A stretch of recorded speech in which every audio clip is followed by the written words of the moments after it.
Namaskar friends, welcome to this press briefing on the COVID situation in the country. To update more on the subject, we have Additional Secretary, Ministry of Home Affairs, Shri Piyush Goyal ji, Director AIMS, Dr. Randeep Guleria ji, and Joint Secretary, Ministry of Health and Family Welfare, Shri Love Agarwal ji. First, there will be opening remarks and a presentation by Shri Love Agarwal. This will be followed by remarks by Shri Piyush Goyal ji, and then remarks by Dr. Randeep Guleria ji. After that, we will take a few questions. Good evening friends, हम आपको Covid की देश की present स्थिति के बारे में बताना चाहेंगे। अगर आप देखें तो हमारे देश में सितंबर तक काफ़ी केसेस में वृद्धि पिछले साल पाई गई, जो कि घटते घटते करीब 8,635 cases around starting of February देश में डे टू डे बेसिस पर रिपोर्ट हुए। लेकिन उसके बाद से हम पाते हैं कि धीरे धीरे वृद्धि होते हुए अप्रैल माह में हमारे देश में एक steep rise in Covid cases note किया गया और करीब 3,86,452 केसेस आज यानी कि पिछले 24 घंटे में देश में रिपोर्ट हुए हैं।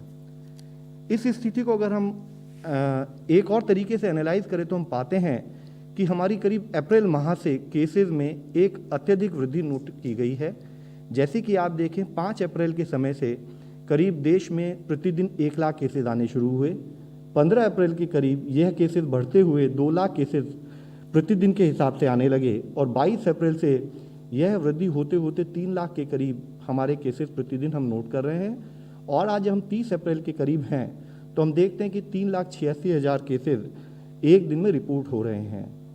इस पूरी वृद्धि को अगर हम फर्दर एनालाइज करें तो हम पाते हैं कि जो हमारा सर्ज हुआ कहाँ से रिपोर्ट हुआ, तो हम देखते हैं कि 4 से 17 फरवरी के इस 14 दिन में हमारे देश में अगर जितने केसेस रिपोर्ट हुए थे उसमें केरला से 46% केसेस, महाराष्ट्र से 25% केसेस और तमिलनाडु से 4.2% केसेस रिपोर्ट हुए और बाकी देश के अन्य प्रांतों और अन्य स्टेट से करीब 24.2% केसेस रिपोर्ट हुए।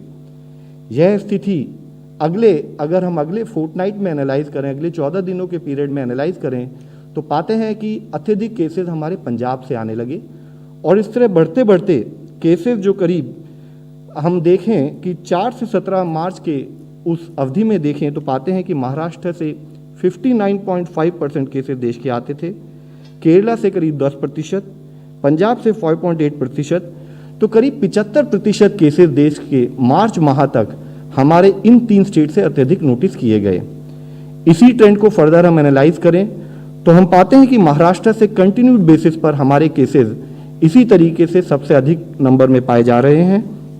साथ ही पंजाब से जो केसेस जो पंजाब अगर हम देखें कि तीसरे स्थान पर था तो वह बढ़ते बढ़ते दूसरे स्थान पर पहुंचा और इसी तरह से फर्दर कर्नाटका जहां से 4.3% केसेस हमारे 18 से 31 मार्च के समय में नोट किए गए, साथ ही छत्तीसगढ़ जहां पर 7.4% केसेस नोट किए गए। और इस तरह से देखें कि अब हम अगर पिछले 14 दिन की अवधि में देखें तो पाते हैं कि महाराष्ट्र से देश के 21% केसेस, यूपी से 10% केसेस और दिल्ली से 7.8% केसेस नोट किए गए। साथ ही एक और जो ट्रेंड हमें समझ में आता है कि जिस तरह से ये इन्फेक्शन फैल रहा था तो करीब 40% केसेस अब जो पिछले अगर 14 दिनों की अवधि में देखें तो वह इन 3 स्टेट से आते हैं और यूनियन टेरिटरी से और करीब 60% केसेस यानी कि further spread of infection across the country has been noted. इसी तरीके से हम देखते हैं कि डेथ में जहां सितंबर माह में हमारी 1,290 डेथ प्रतिदिन रिपोर्ट होती थी, वह कम होते होते करीब मार्च तक आते 77 डेथ प्रतिदिन के हम उस अनुपात तक पहुंचे थे। लेकिन उसके बाद फिर से करीब अप्रैल माह में एक steep rise in death note किया गया और आज देश में 3,498 डेथ रिपोर्ट हुई हैं। इन डेथ्स को भी अगर हम एनालाइज करें तो हम पाते हैं कि जो हमारा ट्रेंड ऑफ डेथ है यानी कि 1,000 के करीब डेथ प्रतिदिन रिपोर्ट होना वह 15 अप्रैल में पहली बार नोटिस किया गया। 21 अप्रैल तक आते आते हमें इसमें एक और वृद्धि नोट की और आज हम देख रहे हैं कि relatively higher number of deaths report हो रही हैं। However having said that I would also like to submit कि जितना हमारा क्लिनिकल मैनेजमेंट पर एफर्ट रहा है उसके तहत हम लोगों ने जो ओवरऑल डेथ मैनेजमेंट रेट है उस पर भी काम करने की अपने मेडिकल प्रोफेशनल्स के साथ कोशिश की है। इसके संदर्भ में अगर हम इस ट्रेंड को भी एनालाइज करें तो हम पाते हैं कि पहले तीन जो अगर हम देखें 14 दिन की अवधि में देखें तो उसमें करीब हमारे 60% डेथ देश की महाराष्ट्र, केरला और पंजाब से रिपोर्ट होती थी। और साथ में इस तरह से बढ़ते हुए हम देखें कि 4 मार्च से 17 मार्च वाली अवधि में पंजाब जो दूसरे स्थान पर था वह बढ़कर तीसरे स्थान पर पहुंच गया। तो यानी कि देश की करीब 75% डेथ महाराष्ट्र, पंजाब और केरला से अगर 4 से 17 मार्च की अवधि में नोट की गई और करीब 27% डेथ पूरे देश के विभिन्न प्रांतों से नोट की गई। यह ट्रेंड बढ़ते बढ़ते हमने पाया कि छत्तीसगढ़ में 18 से 31 मार्च की अवधि में ज़्यादा डेथ रिपोर्ट होने लगी। वह 3rd पोजीशन से बढ़ते बढ़ते 2nd पोजीशन तक हमने देखा उसको कि वहाँ पर और अधिक डेथ रिपोर्ट हुई हैं। और आज की तारीख में अगर हम देखें तो महाराष्ट्र, दिल्ली, छत्तीसगढ़ से हमारी करीब 50% डेथ देश की रिपोर्ट होती हैं और remaining parts of the country से बाकी डेथ रिपोर्ट हो रही हैं। इसके साथ ही अगर हम फर्दर एनालाइज करें तो हम पाते हैं कि अगर हम एवरेज डेली न्यू केसेस को पिछले 4 हफ्तों को एनालाइज करें तो देखते हैं कि जो देश की 10 स्टेट है जहां पर कि अत्यधिक केसेस पहले जो वहां पर आते थे, जिसमें कि महाराष्ट्र, छत्तीसगढ़, कर्नाटका, यूपी, दिल्ली, तमिलनाडु, मध्य प्रदेश, गुजरात, पंजाब और केरला स्टेट्स थी, वहां पर हमने पाया कि केसेस में अत्यधिक संख्या में वृद्धि हमने देखा कि फिर वह ट्रेंड के रूप में उत्तर प्रदेश में ज़्यादा पाई गई। इसके साथ ही केरला में जहां पर कि पहले जो 10वें स्थान पर था देश में, वह बढ़ते बढ़ते वहां पर अभी 4थे स्थान पर करीब 28,000 केसेस प्रति रोज के अनुपात से वहां पर पाए जा रहे हैं। इसमें एक और मुख्य ट्रेंड नोट करने वाला विषय यह है कि हमने देखा कि अप्रैल के मंथ में हमारे देश में सडनली केसेस में वृद्धि भी आई है। इसी तरीके से अगर हम देखें कि किन स्टेट्स से कोऑर्डिनेट करते हुए डेथ्स के विषय में और उनके साथ काम करना है, तो हम पाते हैं कि जैसे कि अगर उत्तर प्रदेश और गुजरात से slightly higher deaths started getting reported within 1 month period, 4 weeks period, इसी तरीके से दिल्ली में अब देश में दूसरे नंबर पर डेथ रिपोर्ट हो रही हैं। तो अगर हम देखें कि महाराष्ट्र, दिल्ली, यूपी, छत्तीसगढ़, कर्नाटका, गुजरात, झारखंड, पंजाब, मध्य प्रदेश और राजस्थान, यह वह स्टेट्स हैं जहां पर कि थोड़ी अधिक संख्या में डेथ रिपोर्ट हो रही हैं, जिसके चलते हुए हम उन स्टेट्स के साथ कोऑर्डिनेट कर रहे हैं और उन स्टेट्स के साथ क्लिनिकल मैनेजमेंट पर हमारा कंटिन्यूड फोकस बना हुआ है। इस विषय में जब हम बात करते हैं तो एक विषय मैं आप सब लोगों की दृष्टि में रखना चाहूँगा, वह यह है कि जिस तरह से हमारे देश में ट्रेंड पाया गया कि करीब सितंबर तक हमारे यहाँ जो एक पीक आई, उसके बाद से अप्रैल माह से फिर से हमने एक पीक देखी। यह ट्रेंड दूसरे देशों में, वर्ल्ड के दूसरे देशों में भी 2nd वेव के रूप में पाया गया। यहाँ तक कि कुछ देशों में 3rd वेव के रूप में भी इस टाइप की वेव्स आती रही हैं। और इन सभी वेव्स को जब दूसरे देशों में भी इस टाइप का ट्रेंड नोट किया गया, तब हमेशा फोकस रहा है कंटेनमेंट पर, कोविड एप्रोप्रिएट बिहेवियर पर और साथ में एक नए सपोर्ट के रूप में वैक्सीनेशन के ऊपर।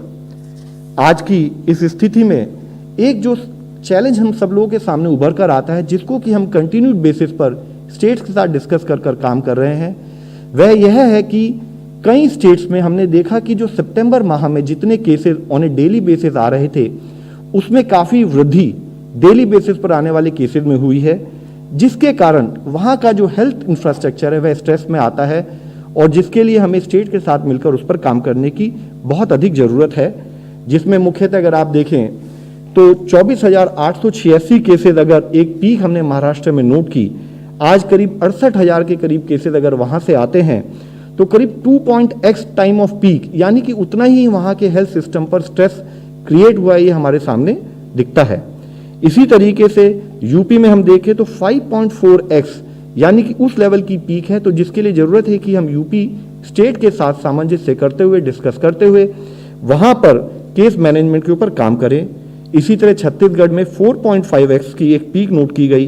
राजस्थान हम आप लोगों की दृष्टि में लाना चाहेंगे, जैसे अगर आप देखें यहाँ पर भी करीब 5 गुना केसेस जो पिछली पीक से आए थे उसके करीब अप्रॉक्सीमेटली यहाँ नोट किए गए। तो इसी तरीके से एक और जो ट्रेंड हम लोग मॉनिटर कर रहे हैं और जो स्टेट से हम डिस्कस करते रहते हैं कि एक स्थाई पर पीक आना एक बात है, लेकिन क्या वह केसेस कम होते दिख रहे हैं, या वह पीक जो आ रही है वो कंटिन्यूड बेसिस पर एक हाई ग्रोथ ट्रेजेक्ट्री दिखाती है, जिसका एक असर हम लोगों के सामने ये आता है कि हम उन स्टेट के साथ डिस्कस करते हुए वहाँ पर हेल्थ इंफ्रास्ट्रक्चर को और सुदृढ़ बनाएं, जिसमें कि मैं मुख्यतः आप लोगों के सामने हाईलाइट करना चाहूँगा कि जैसे कर्नाटक में अगर पीक भी बढ़ी, साथ में केस का ग्रोथ रेट 7.5% है। इसी तरीके से अगर हम देखें तो तमिलनाडु में पीक भी बढ़ी, लेकिन साथ में ग्रोथ रेट भी 5.2% के करीब है। गोवा में केसेस बढ़ रहे हैं, लेकिन साथ में ग्रोथ रेट भी 10.9% है।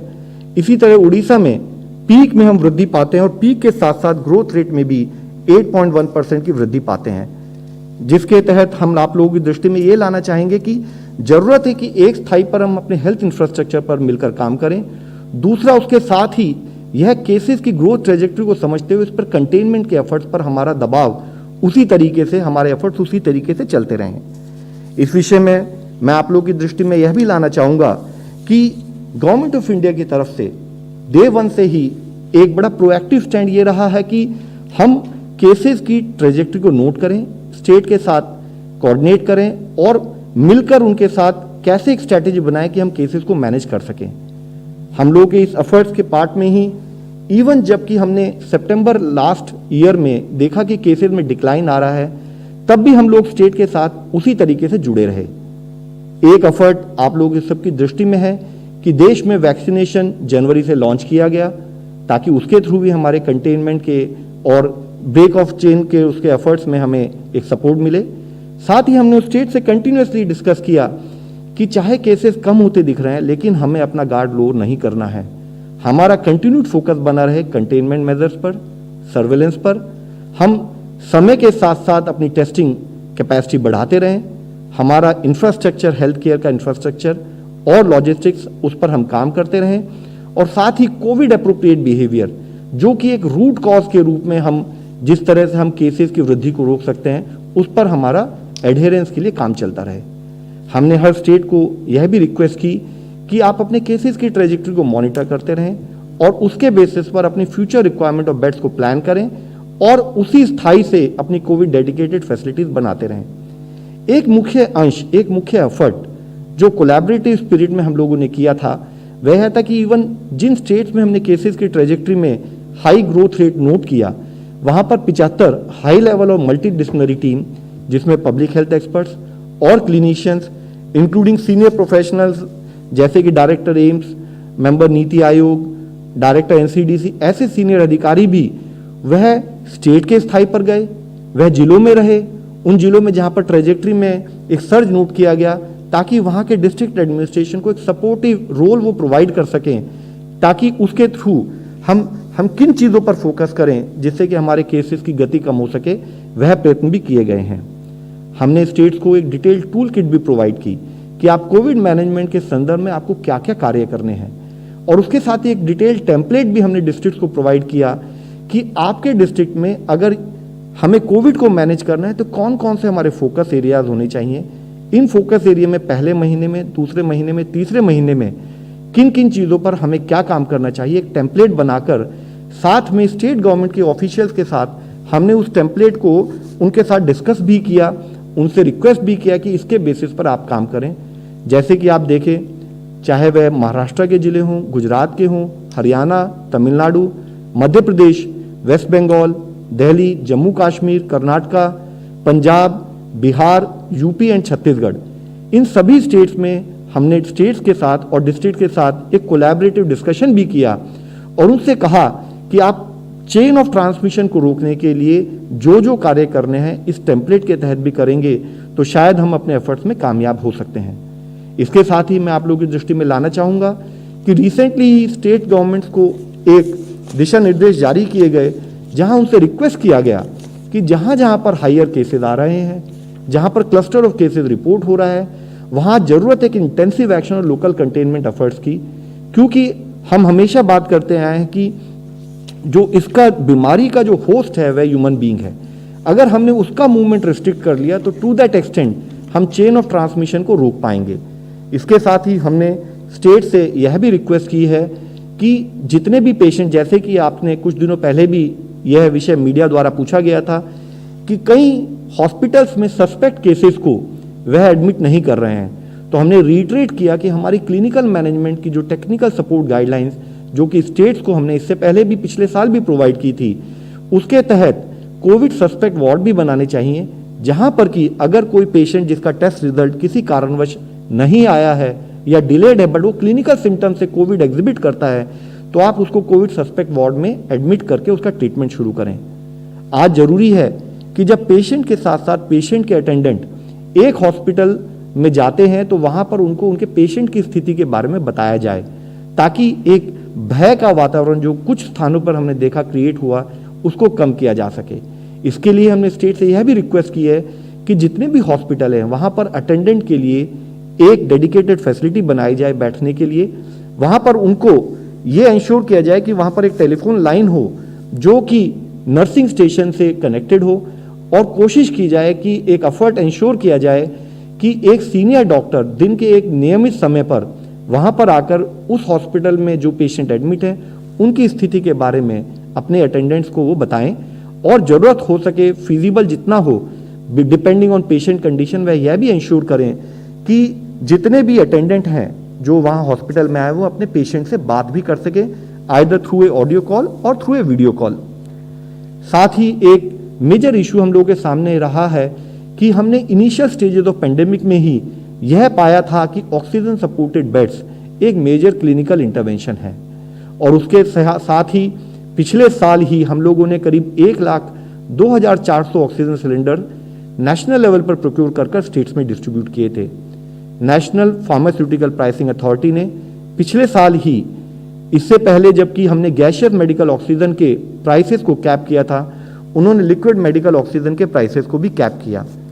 साथ ही हमने यह इंश्योर करने के लिए कि खासकर कि जो और प्रांत है जहां पर फिजिबिलिटी ऑफ लैंड अगर स्टेट हमें देती है तो वहां पर हम पीएसए प्लांट लगाएं जिससे कि लोकल ही ऑक्सीजन का प्रोडक्शन हो सके। उसके तहत 162 प्लांट्स भी देश में सैंक्शन किए गए, जिसमें से 52 प्लांट अब तक इंस्टॉल हो चुके हैं, 87 प्लांट डिलीवर हो चुके हैं, और त्वरित गति से उन प्लांट्स की कमीशनिंग का कार्य भी चल रहा है। प्रेशर स्विंग एब्जॉर्प्शन जो ये प्लांट पीएसए प्लांट जिनको हम कहते हैं, इनसे हमें इन सिटू जनरेशन ऑफ ऑक्सीजन यानी कि हॉस्पिटल स्थाई पर ही ऑक्सीजन जनरेशन की एक फैसिलिटी मिल सकती है।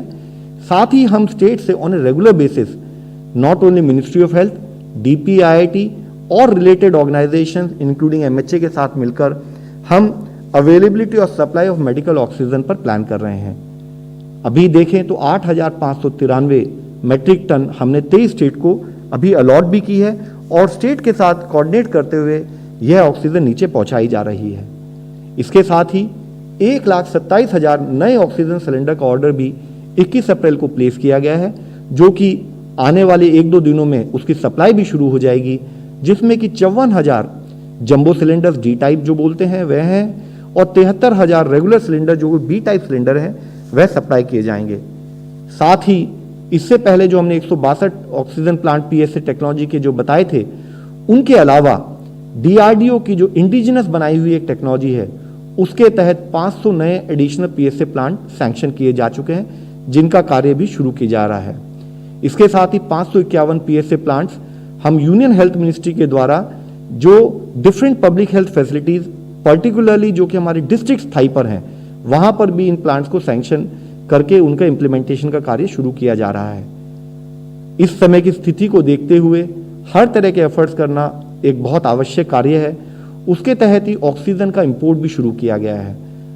गवर्नमेंट की तरफ से 200 मेट्रिक टन ऑक्सीजन के प्लांट का ऑक्सीजन का ऑर्डर हमने सिंगापुर को प्लेस किया है, 1800 मेट्रिक टन का हमने आबू धाबी को प्लेस किया है, और 1500 metric ton ultra pure gases जो कि दूसरे देशों से इंपोर्ट करके हमें प्रोवाइड कराएगी उनको प्लेस भी किया गया है।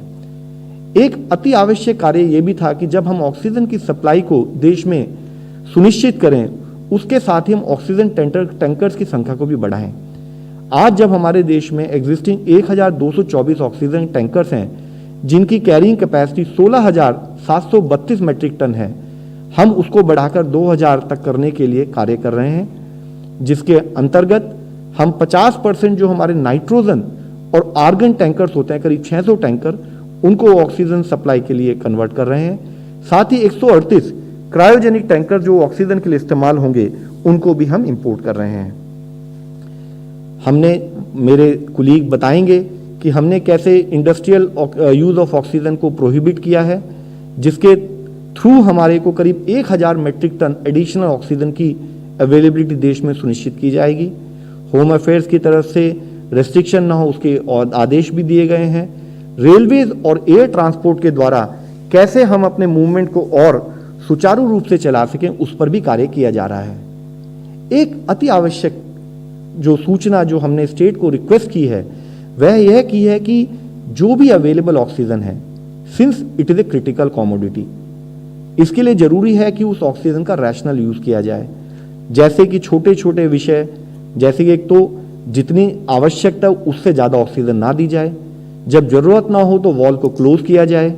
इसी तरीके से जैसे कुछ प्राइवेट हॉस्पिटल्स में हमने पाया कि वो oxygen cylinder as part of home isolation care package के रूप में उसको पब्लिसिटी कर रहे हैं। ऐसे कार्य करके जहां आवश्यकता हो, जहां क्लिनिकल मैनेजमेंट कहता है वहां ही ऑक्सीजन जाए, जहां बाकी जगह ना दी जाए, उसके लिए भी हमने स्टेट से रिक्वेस्ट की है। इसी के साथ ही हमने कल भी डिटेल्ड गाइडलाइन स्टेट के और गवर्नमेंट ऑफ इंडिया के और प्राइवेट हॉस्पिटल से डिस्कस करके जारी की हैं।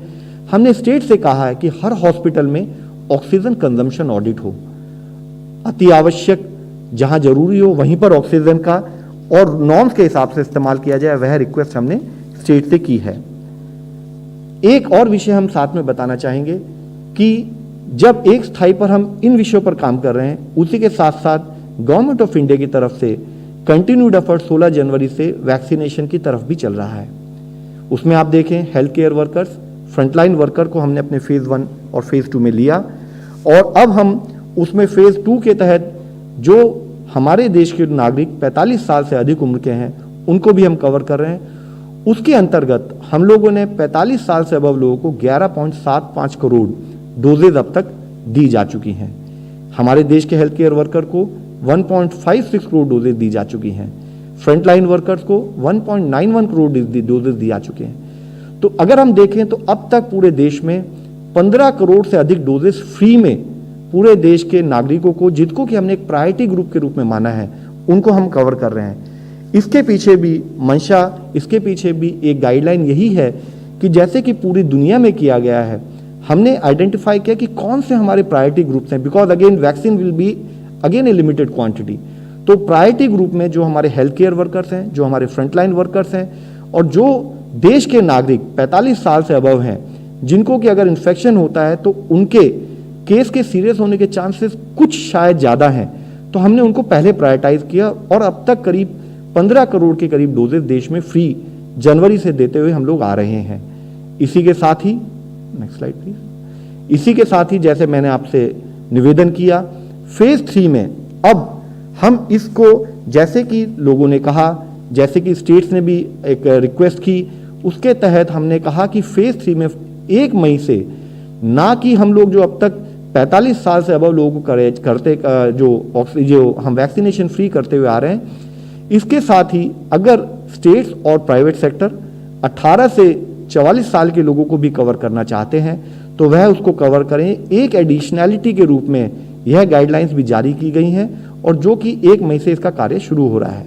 हमारा मुख्य एफर्ट ये रहा है कि हम प्रायोरिटी ग्रुप को देश की तरफ से स्टेट्स के साथ कोऑर्डिनेट करते हुए उनको फ्री वैक्सीनेशन प्रोवाइड करें ताकि हम देश की मोर्टेलिटी को कम कर सकें। अब अगर हम देखें तो इसके तहत 50% जो देश की सप्लाईज हैं वह गवर्नमेंट ऑफ इंडिया द्वारा continued free vaccination through state and duties चलेंगी, जिसमें कि हमारे इससे पहले साइंटिफिक दृष्टि से आइडेंटिफाई किए हुए प्रायोरिटी एज ग्रुप्स कवर किए जाएंगे, प्रायोरिटी हेल्थ वर्कर्स और फ्रंटलाइन वर्कर्स कवर किए जाएंगे। इसके साथ ही स्टेट गवर्नमेंट वह अपनी कवरेज और पॉपुलेशन और प्राइस को डिटरमिन करते हुए एक एडिशनैलिटी के रूप में गवर्नमेंट ऑफ इंडिया की तरफ से चल रहे इस प्रयत्न में वह भी एक भागीदारी के रूप में इसमें कंट्रीब्यूट कर सकती हैं, पार्टिसिपेट करेंगी। साथ ही प्राइवेट हॉस्पिटल्स भी, प्राइवेट संस्थान भी अगर वह 18 साल से अधिक लोगों को वैक्सीनेट करना चाहें तो वह भी एक ऑप्शन के रूप में प्रोवाइड किया गया है।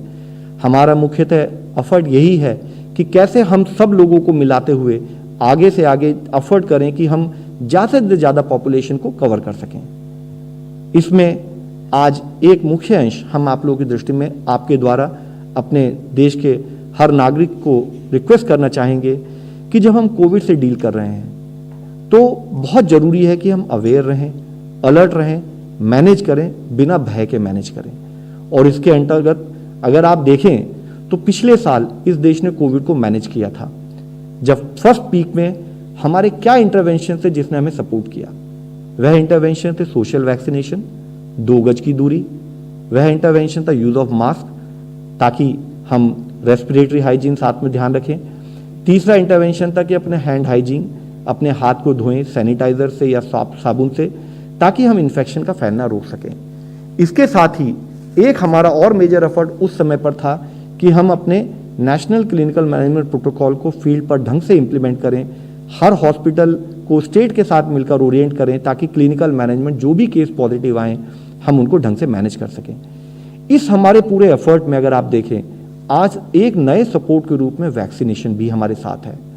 तो आज जरूरी है कि हमारे पुराने जो हमारे लर्निंग्स हैं, पुराने एक्सपीरियंस को ध्यान में रखते हुए यह भी मानते चलें, जैसे कि माननीय प्रधानमंत्री जी हमेशा कहते हैं कि चाहे वैक्सीन आ गई है लेकिन दवाई भी कड़ाई भी, यानी कि अगर हमारे पास वैक्सीन एक इंटरवेंशन के रूप में अवेलेबल है तो भी हमारे जो बेसिक पैरामीटर, जो बेसिक हमारे अप्रोचेज हैं, 2 गज की दूरी, use of face mask, hand hygiene, इस पर से हमारा बिल्कुल ध्यान ना हटे। यह हमारा रूट कॉज है। अगर हमारे केसेस ही बढ़ते रहे तो जैसे मैंने आपसे पिछली बार भी एक रिक्वेस्ट की थी कि देश की पॉपुलेशन, देश की जनसंख्या इतनी है कि हम चाह कर भी कोई भी नहीं उतना हेल्थ इंफ्रास्ट्रक्चर क्रिएट कर सकता है, तो हमें सबसे पहले रूट कॉज पर काम करने की बहुत अत्यधिक आवश्यकता है। जब हम रूट कॉज पर काम कर कर इन्फेक्शन का स्प्रेड रोकें तब हम पैरेलली क्लिनिकल मैनेजमेंट पर और हेल्थ इंफ्रास्ट्रक्चर के बनाने पर भी काम करते रहें। इसके साथ ही एक और मुख्य अंश जो हम लोगों के सामने अब आता है वह आता है कि होम आइसोलेशन किसी भी इंफेक्शियस डिजीज का एक सबसे मुख्य अप्रोच अगर हम देखें कि उसको हम कैसे उसको सबसे बढ़िया ढंग से मैनेज कर सकते हैं, वह है अर्ली आइडेंटिफिकेशन।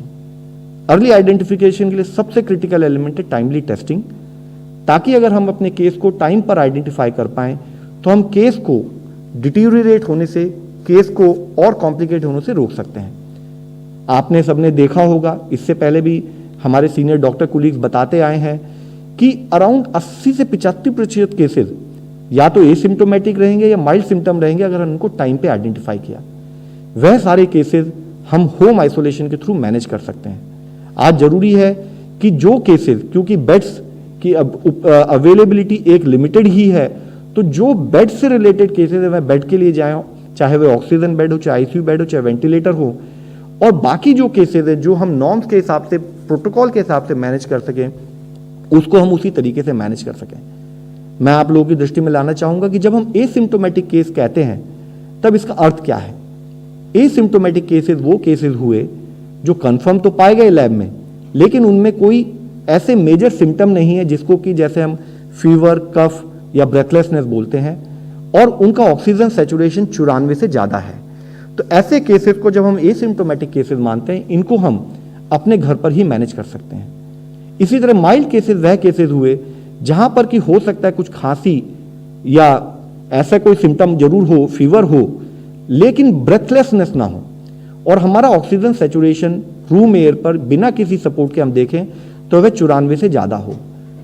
मैं आप लोगों की दृष्टि में लाना चाहूंगा कि इसी चीज को रिट्रेट करते हुए मिनिस्ट्री ऑफ हेल्थ ने कल अपनी अपडेटेड गाइडलाइंस और होम आइसोलेशन भी जारी की हैं।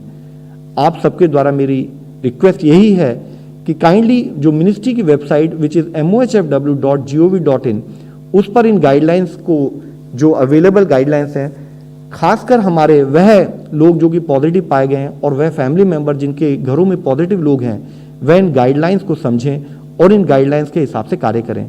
उन गाइडलाइंस के रूप में संक्षेप में मैं आप लोगों को बताना भी चाहूंगा। सबसे पहले होम आइसोलेशन के लिए कौन लोग एलिजिबल हैं। तो जैसे मैंने इससे पहले आपसे रिक्वेस्ट की है कि माइल्ड या एसिम्टोमेटिक केसेस जो कि ट्रीटिंग मेडिकल ऑफिसर कहे कि उस कैटेगरी में फॉल करते हैं, वही लोग होम आइसोलेशन के लिए जाएं। साथ ही जरूरी है कि होम आइसोलेशन उन्हीं केसेस में किया जाए जहां घर के अंदर जो आदमी पॉजिटिव आया है उसके आइसोलेशन की व्यवस्था हो, उसके पास एक सेपरेट रूम अवेलेबल हो सके, और उसके फैमिली मेंबर्स के लिए भी, क्योंकि वो क्वारंटाइन मोड में रहेंगे, वे हाई रिस्क कैटेगरी में रहेंगे एज ए कॉन्टैक्ट, उनके लिए भी अलग से रहने की व्यवस्था हो।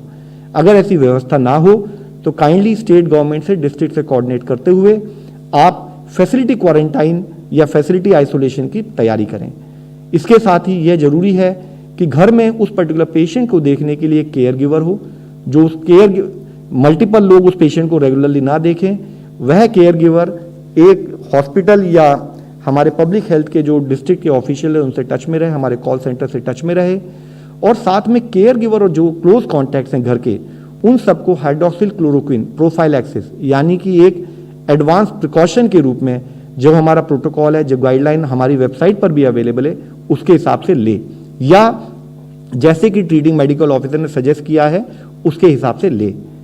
यह मैं आप लोगों की दृष्टि में फिर से लाना चाहूँगा कि एल्डरली पेशेंट्स या पेशेंट जिनको कि और कुछ और बीमारियां हैं जैसे hypertension, diabetes, heart disease, chronic lung liver या किडनी डिजीजेज या कार्डियोवास्कुलर डिजीजेज कोई भी हों, या जो इम्यूनो कॉम्प्रोमाइज हैं जैसे कि HIV या ट्रांसप्लांट रेसिपिएंट या कैंसर पर थेरेपी एट्सेट्रा, इस टाइप के केसेस में होम आइसोलेशन अपने ट्रीटिंग मेडिकल ऑफिसर की एडवाइस पर ही लें, नहीं तो फैसिलिटी में एडमिशन का, जहां पर कि हमें नॉन ऑक्सीजन बेड से भी मैनेज हो सकता है, वहां की प्लानिंग करें।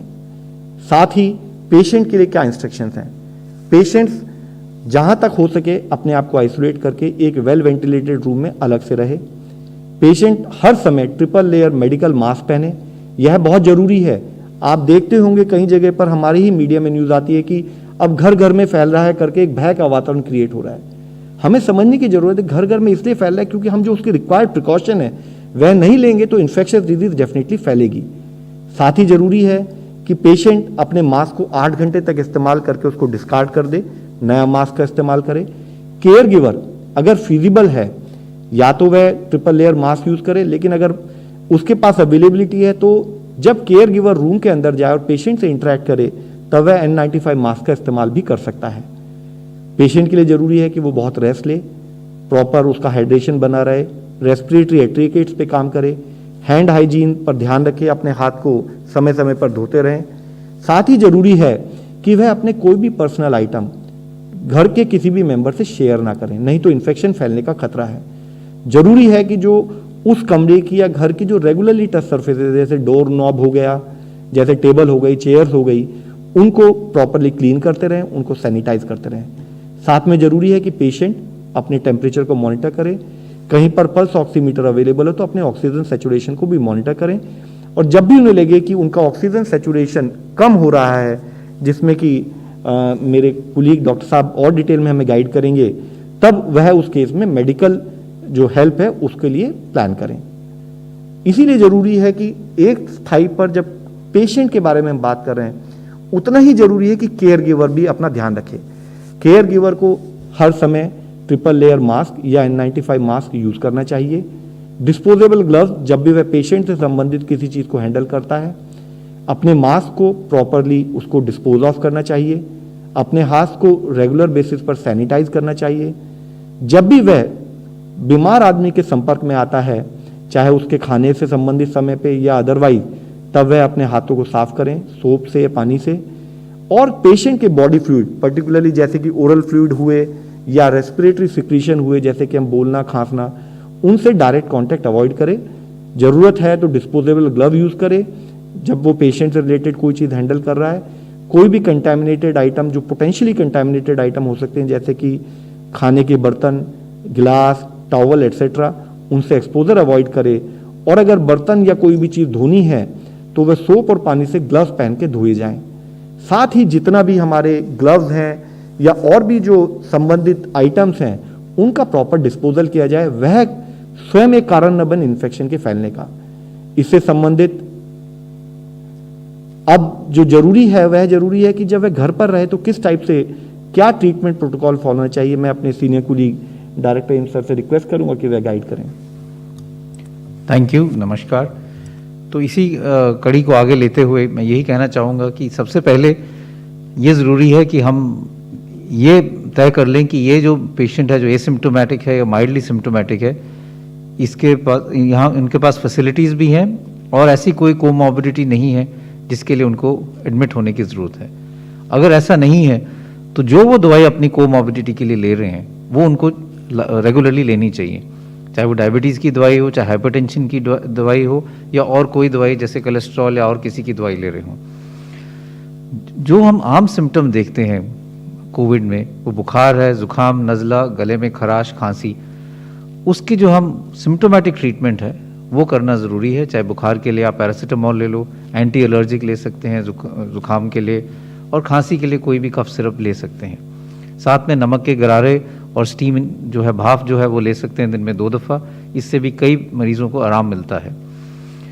अगर आपका बुखार जो है वो पैरासीटामोल जो हम कहते हैं कि आप 650 मिलीग्राम दिन में 4 दफ़ा ले सकते हैं, उससे कम नहीं हो रहा है तो अपने डॉक्टर से संपर्क करें और आप दूसरी कोई दवाई जिससे बुखार कम हो सकता है, जिनको हम कहते हैं non steroid anti inflammatory drugs, जैसे नेप्रोक्सोन है या इब्यूजेसिक है, उस टाइप की दवाई भी ले सकते हो जिससे आपका बुखार कम हो जाए। क्योंकि कई मरीज़ ऐसे हैं तो ये कहते हैं कि पैरासीटामोल से उनका बुखार नीचे नहीं आ रहा, अभी भी 101 102 पे है, तो तब अपने डॉक्टर से संपर्क करके दवाई थोड़ी चेंज कर सकते हैं। हम ये भी एडवाइस करते हैं कि आइवरमेक्टिन जो एक दवाई है वो रोज़ 1 गोली ले सकते हैं 3 से 5 दिन के लिए। इस दवाई की recommendation is based on discussion जो नेशनल टास्क फोर्स और जॉइंट मॉनिटरिंग ग्रुप की मीटिंग में हुआ था, जिन्होंने सारा डेटा एवेल्यूएट करके ये पाया था कि शायद इस दवाई से थोड़ा बहुत फ़ायदा हो सकता है, और इसलिए ये होम आइसोलेशन की गाइडलाइंस में डाली गई हैं। रिसेंटली कुछ स्टडीज़ भी आई हैं, 2 स्टडीज़ आई हैं, अच्छी ट्रायल्स आई हैं, जिन्होंने दिखाया कि अगर हम इन्हेलर एक यूज़ करें जिसमें एक दवाई ब्यूटिसोनाइड जो है वो लें तो उससे भी कुछ हद तक आराम मिल जाता है।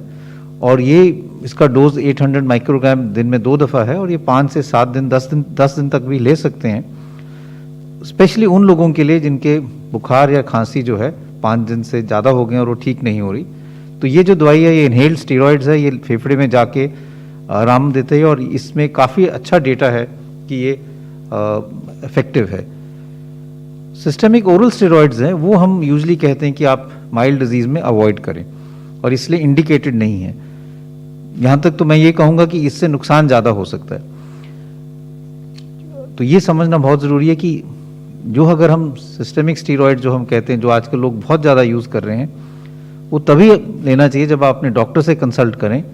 और नॉर्मली जब 7 दिन से ज़्यादा हो गए हों और बुखार हो रहा है या सैचुरेशन आपकी कम हो रही है, तब सिस्टेमिक स्टेरॉइड जो है वो डॉक्टर से संपर्क करके ही शुरू करना चाहिए। बहुत जल्दी शुरू करने में ज़्यादा नुकसान है। रेमडेसिविर जो है वो सिर्फ हॉस्पिटल में ही लेनी चाहिए। उस दवाई के अपने साइड इफ़ेक्ट्स हैं, उसके अपने इंडिकेशन है, इसलिए वो घर पे बिल्कुल इंडिकेटेड नहीं है। और इसलिए मैं यही फिर से कहना चाहूँगा, लास्ट टाइम भी ये कहा था कि रेमडेसिविर जो है वो होम बेस के लिए, होम आइसोलेशन, माइल्ड और एसिम्प्टोमेटिक पेशेंट के लिए बिल्कुल उसका कोई फ़ायदा नहीं है, उससे नुकसान भी हो जाता है। इसलिए घर पे रेमडेसिविर बिल्कुल ना लें। अगर आपको लगे कि आपकी सैचुरेशन जो है वो कम हो रही है, 94 से कम हो रही है, 90 के पास आ रही है, या आपको सांस चढ़ रहा है, आप खुल के सांस नहीं ले पा रहे हैं, तो एकदम डॉक्टर से कंसल्ट करें। वो बहुत ज़रूरी है, जिससे आपको समय पे ट्रीटमेंट मिल जाएगा, और अगर एडमिशन की ज़रूरत है तो समय पे ट्रीटमेंट हो जाएगा। तो इसीलिए कुछ वार्निंग साइंस हैं जो हम कहते हैं कि अगर आप होम आइसोलेशन में हो तो क्या लक्षण है जिससे हम ये कहें कि आपको एकदम मेडिकल सपोर्ट की ज़रूरत है। एक तो ये है कि आप खुल के सांस नहीं ले पा रहे, लेकिन ये समझना ज़रूरी है कि खुल के सांस नहीं नहीं पा रहे, इसको आप अपने सैचुरेशन के साथ भी लिंक करके देखें।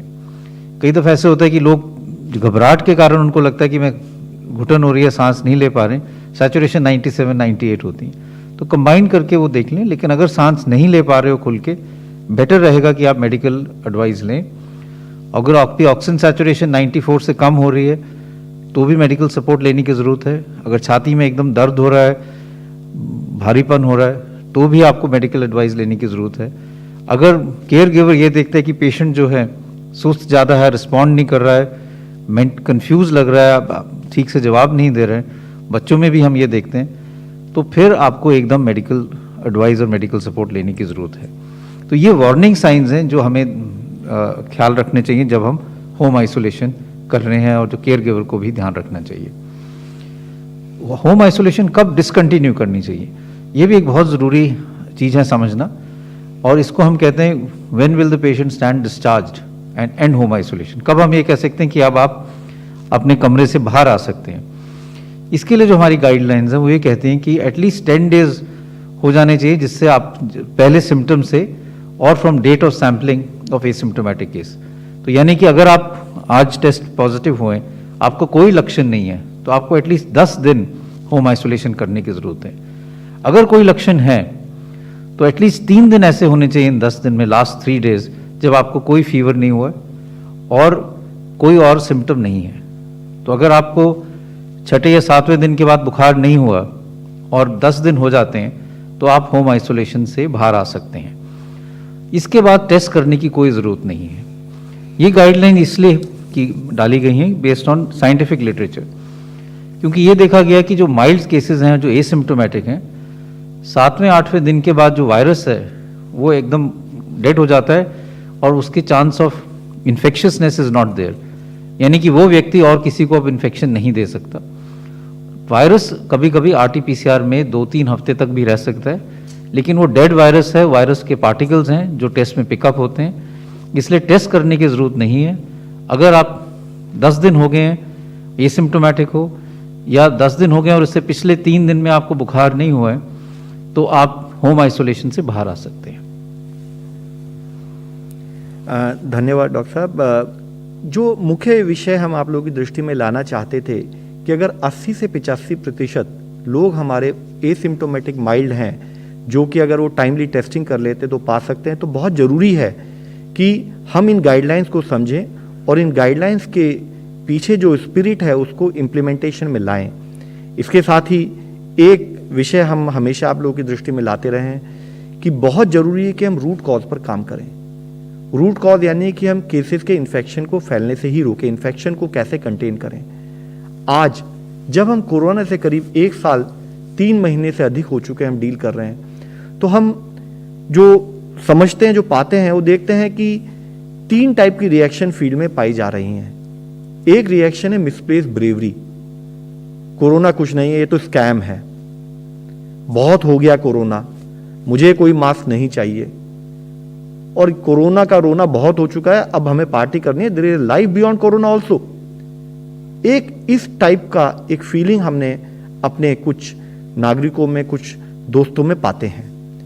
इसी तरीके से एक दूसरे स्थाई की फीलिंग है जो हमने देखी है, वह आ गई है कि मैं एक कोरोना पॉजिटिव से टच में आया था, बहुत कम समय था, लेकिन मैं डेफिनेटली इन्फेक्ट हो गया हूं और अब मैं मर जाऊंगा, मुझे डेफिनेटली रेमडेसिविर चाहिए, कहीं से भी मिले घर में रख लेता हूं ताकि कभी मुझे इन्फेक्शन हो तो मैं बच सकूं।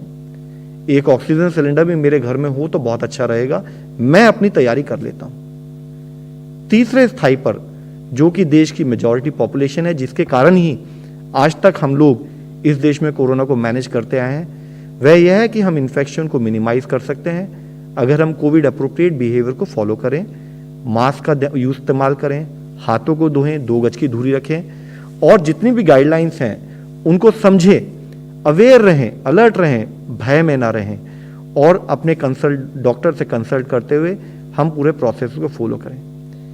हम आप लोगों के द्वारा अपने देश के सभी नागरिकों, सभी मित्रों से एक विनती करना चाहते हैं, प्लीज समझें कि अगर हम थक गए हैं तो वायरस नहीं थका है। तो जरूरी है कि हम कोविड से रिलेटेड जितनी भी प्रिकॉशंस हैं उनको फॉलो करें। दूसरी रिक्वेस्ट यह है कि ऑलरेडी अगर कोई पेशेंट कोविड पॉजिटिव है तो उसकी एक एसोसिएटेड एगनी या एक मैनेजमेंट है, हम उसको भय से और पैनिक में आके उसे एग्रेवेट ना करें, उससे पेशेंट को भी नुकसान होता है, उसकी फैमिली को भी नुकसान होता है। हम एक अवेयर तरीके से अगर करेंगे तो शायद हम उसको और अच्छे ढंग से मैनेज कर पाएंगे। इससे ही लिंक्ड इशू है कि जैसे पिछली बार भी हमने आपसे रिक्वेस्ट की थी, कई लोग हॉस्पिटल एडमिशन इस बात को कह के ले लेते हैं कि हो सकता है फ्यूचर में मुझे कोई कॉम्प्लिकेशन ना हो। अगर हम गाइडलाइंस को फॉलो करें तो लगता है कि बेड्स की अवेलेबिलिटी बढ़ सकती है, जैसा कि मीडिया के मित्रों द्वारा ही कई विषयों में पाया गया है, कई विषयों में हाईलाइट भी किया है इस विषय में। तो हम ये कहें कि अवेयर रहें, अलर्ट रहें, गाइडलाइंस को फॉलो करें। साथ में हम आपसे एक और विनती करना चाहते हैं कि अगर 70 से 80% देश की जनता भी अवेयर और अलर्ट रह के काम करे, 5, 10 या 1% लोग भी काम ना करें, तो यह सोसाइटी में सबको इम्पैक्ट करता है, इन्फेक्शन रनअवे इन्फेक्शन के रूप में फैलता है।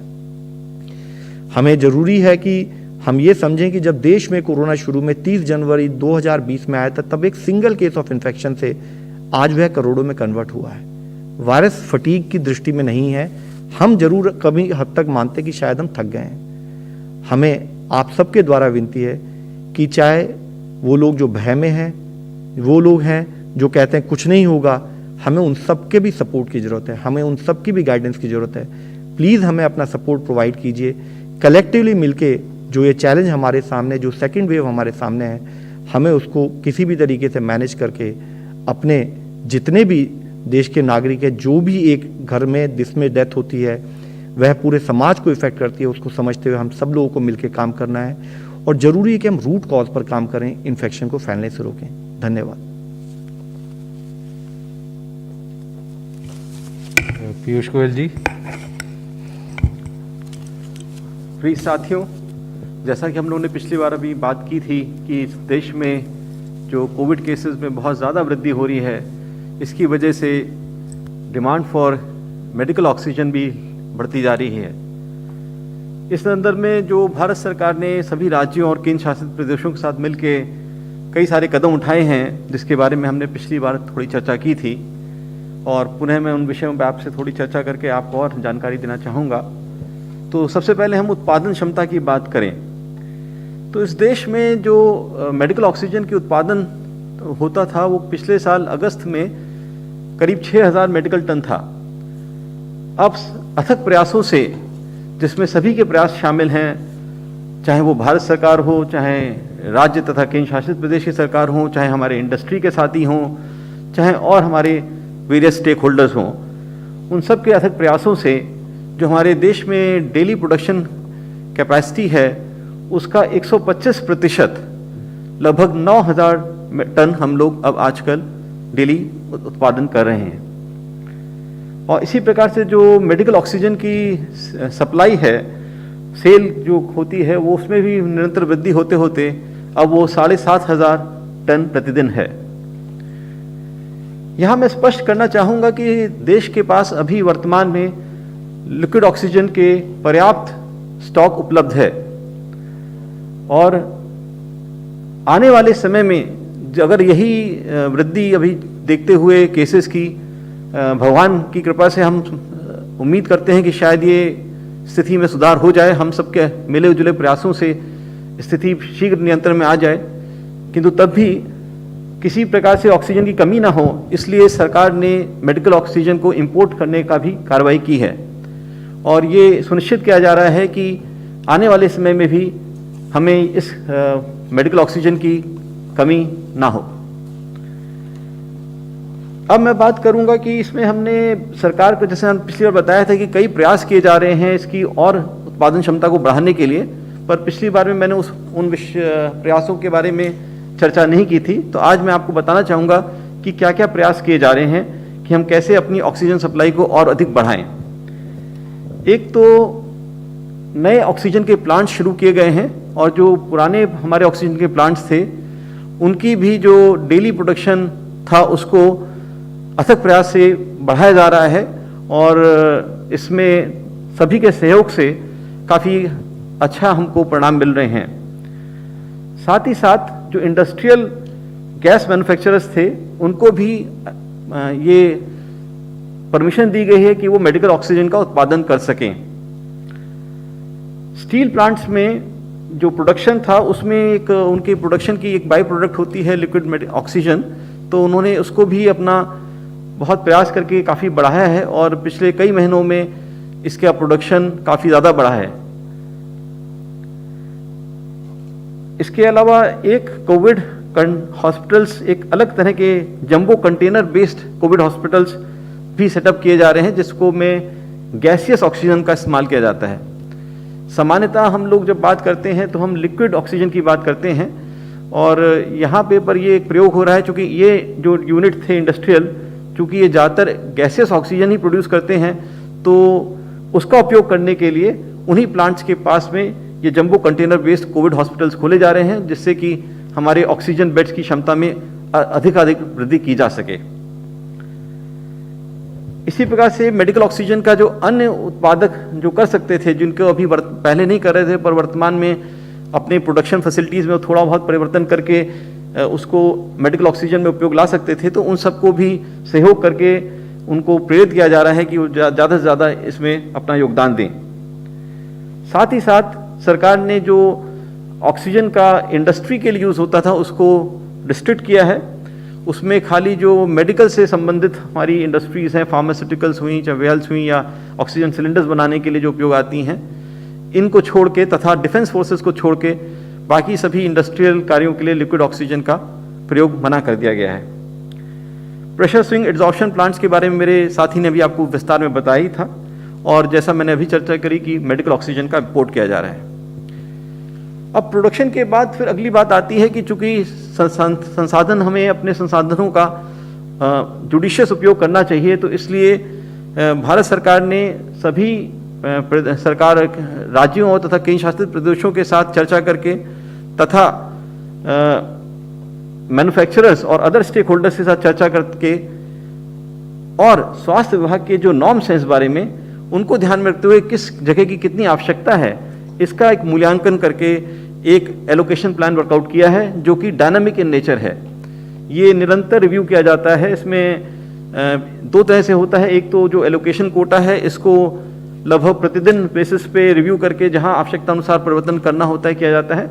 और साथ ही साथ मान लीजिए किसी राज्य को अचानक किसी भी कारण से, चाहे वो कोविड केसेस में सर्ज हुआ हो या उसकी कोई नॉर्मल सप्लाई बाधित हो गई हो, तो उस वजह से अगर उसको ज़्यादा रिक्वायरमेंट हो जाती है किसी भी दिन में, तो उसमें इमीडिएटली हम लोग प्रयास करके उसको वो सहायता प्रदान की जाती है। अब इसके बाद बात आती है ऑक्सीजन मूवमेंट की। जो आपने प्रोडक्शन कर लिया, पर अब आप उसको, अगर आपको हॉस्पिटल्स तक लेके जाना है, तो इसमें हमारा जो एक सबसे बड़ा चैलेंज रहा है, जो मैंने पिछली बार बताया था कि प्रोडक्शन जो है वो हमारे पूर्व भारत में ज़्यादा होता है और डिमांड जो है पश्चिम तथा मध्य भारत में काफ़ी ज़्यादा है। अब इसके लिए इंडस्ट्री डिपार्टमेंट ने एक सोर्स से डेस्टिनेशन की मैपिंग की, जिससे कि एक ऑप्टिमाइज्ड मूवमेंट प्लान बनाया जा सके और ये प्रयास किया जा सके कि मूवमेंट टाइम को कैसे हम मिनिमाइज कर सकें। इसमें सभी स्टेट्स यूटी से कंसल्टेशन किया गया, मैन्युफैक्चरर्स तथा अन्य स्टेक होल्डर से विचार विमर्श करके ये तैयारी की गई। अब इसके लिए जो मूवमेंट करना होता है वो आप अवगति हैं कि उसके 3 माध्यम हैं। सड़क के माध्यम से टैंकर्स के, या रेलवे से भी टैंकर्स के माध्यम से, या फिर एक एयरफोर्स का एक हम लोग ने प्रयोग किया जो बड़ा अच्छा, जिसके हमें परिणाम मिल रहे हैं, उसके माध्यम से। पर तीनों ही माध्यम से, जैसे मैंने बताया, टैंकर उसके लिए एक मुख्य आवश्यकता होती है कि क्रायोजेनिक टैंकर्स के माध्यम से ही हम उसका मूवमेंट कर सकते हैं। तो सामान्य रूप से देश में चूंकि बहुत ज़्यादा आवश्यकता इन टैंकर्स की नहीं होती, तो जितने टैंकर्स उपलब्ध थे वो वर्तमान स्थिति को देखते हुए वो कम पड़ गए थे। तो इसलिए एक युद्ध स्तर पे प्रयास किए जा रहे हैं कि ज़्यादा से ज़्यादा टैंकर्स को हम अपना नंबर्स बढ़ा सकें, जिससे कि जो हमारा लॉजिस्टिकल चैलेंज है, लॉजिस्टिक्स का वो जो समस्या है उसका निराकरण किया जा सके। इसके लिए भारत सरकार ने सभी प्रदेश और केंद्र शासित राज्यों को, केंद्र शासित क्षेत्रों के सरकारों को ये निर्देश दिया कि जो नाइट्रोजन और आर्गन टैंकर्स होते हैं उनके लगभग 50% उनका कन्वर्जन कर लें ऑक्सीजन टैंकर्स में। कुछ तो उनके आवश्यक हैं उसके जो अपने उपयोग में लाने के लिए, इसलिए सभी का नहीं किया गया, जिससे कि किसी प्रकार से भी हमारा ये जो कार्य है वो बाधित ना हो। और इसमें अथक प्रयास हो, सभी राज्य और केंद्र शासित प्रदेशों ने बहुत अथक प्रयास किए और उसके परिणाम स्वरूप ज़्यादा से ज़्यादा ये सारे कार्रवाई पूरी की जा चुकी है। साथ ही साथ भारत सरकार बाहर से टैंकर्स इंपोर्ट कर रही है, खरीदने के रूप में भी, और उनको हायर कर रही है यूज़ के लिए। और तीसरा जो इस बारे में कदम उठाया गया कि हमारे अपने देश में भी इसका मैन्युफैक्चर तेजी से किए जाने के प्रयास किए जा रहे हैं। अब इसका जो मूवमेंट टाइम को फर्दर कैसे रिड्यूस करें, कि टर्न अराउंड टाइम होता क्या है, जैसे जिस राज्य को या केंद्र शासित प्रदेश को ऑक्सीजन चाहिए, अगर उसका एलोकेशन उसके आसपास जिस भी क्षेत्र से है जहां से प्रोडक्शन साइट से, तो वहां से वो अपना टैंकर भेज के उसको लाता है, या जो सप्लायर्स होते हैं वो टैंकर्स अरेंज करते हैं अपने आप कि प्रोडक्शन साइट से वहां ले जा सकें। तो आसपास के जो क्षेत्र होते हैं वो तो रोड से ही कन्वीनियंट रहते हैं कि सड़क के माध्यम से सबसे जल्दी आप पहुंच सकते हैं, तो वहाँ तो वही प्रक्रिया की जाती है। पर जो ज़्यादा दूर के स्थान हैं तो वहाँ पे एक ये जो प्रयास किया जा रहा है कि एयरफोर्स के विमानों से खाली टैंकर्स को हम पहुँचा दें प्रोडक्शन साइट पे, जिससे कि जो 3 से 4 दिन एक साइड में जाने में लगते थे टैंकर को, वो 2-4 घंटे में ही पूरा किया जा सके। और फिर टैंकर्स के भरने के बाद इनको हम या तो रेलवेज के माध्यम से ले आएँ, roll on roll of trains कहते हैं इनको, डबल इंजन ट्रेन्स होती हैं, और या फिर अगर वो संभव ना हो तो फिर उनको रोड के माध्यम से लाना पड़ता है। इसका कारण ये है कि जो roll on roll of trains हैं उसमें एक कंटेनर की ऊंचाई की एक सीमा है। 3500 मिलीमीटर से अगर अधिक ऊंचाई होती है तो वो टैंकर्स को उस ट्रेन से नहीं ला सकते। तो जो बड़े टैंकर्स होते हैं 20 टन से या उससे ज़्यादा के, उनके लिए अक्सर ऐसा होता है कि उसमें फिर बाई रोड लाना पड़ता है, और जो छोटे टैंकर्स हैं उनको हम रोल ऑन रोल ऑफ से कर सकते हैं। तो इसीलिए जो इंपोर्ट भी किया जा रहा है उसमें इस बात का ध्यान रखा जा रहा है कि हम दोनों तरह के टैंकर्स लाएं, जिससे कि जुडिशियस मिक्स किया जा सके और हम अधिकाधिक मात्रा में कम से कम समय में ऑक्सीजन का मूवमेंट सुनिश्चित कर सकें। अब जो ministry of road transport and highways है उसने इन टैंकर्स का एक लाइव मॉनिटरिंग कर सकें, जिससे कि हमें मालूम चले कि भाई जो टैंकर चला था किसी दिन एक जगह से प्रोडक्शन साइट से और अभी कहाँ पे है वर्तमान में और कब पहुँचेगा वो हॉस्पिटल। इसके लिए एक online real time tracking system बनाया है विद जीपीएस टैगिंग। साथ ही साथ इन टैंकर्स को जो मूवमेंट में कोई दिक्कत ना हो, इसके लिए हमारे जो गृह मंत्रालय है उसने कुछ आदेश पारित किए हैं।